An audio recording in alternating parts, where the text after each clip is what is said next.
Glavni strokovni svet Slovenskega zdravniškega društva kot naš najvišji strokovni organ, forum, sestavljen iz predstavnikov 37 strokovnih svetov, torej praktično vseh strok na področju medicine, je obravnaval sedanjo aktualno problematiko in obtožbe oziroma razmišljanja, ki se pojavljajo v medijih, in pripravil v 9 točkah svoje sklepe, s katerimi vas želim seznaniti.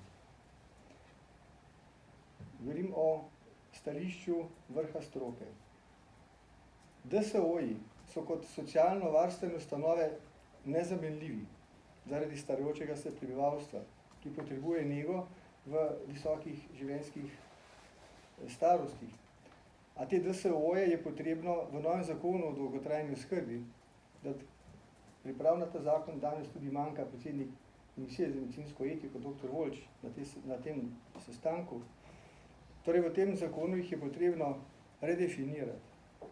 Nujno se je strateško pripraviti na nadaljevanje pandemije in opozarjamo na nemogočo prostorsko situacijo v vsaj nekaterih DSO-jih in na premajhno število zdravstvenih delavcev v njih.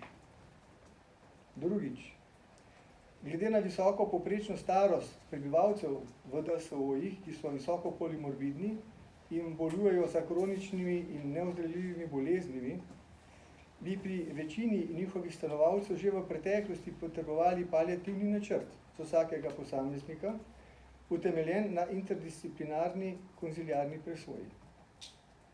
Tretjič, epidemija je presenetila svet in zdravstveni sistemi so bili primorani ravnati po mednarodnih smernicah za ukrepe medicine v izrednih razmerah. Četrtič, Ministrstvo za zdravje je v preteklih letih pripravilo algoritem ukrepanja za oceno stabilnosti napredovale neozdravljive kronične bolezni, ki ga je posredovalo zdravstvenim ustanovam ob začetku epidemije. In ta algoritem poziva k predhodni presoji, ali intenzivno zdravljenje bolniku koristi, ali mu le bistveno poslabša in skrajša življenje.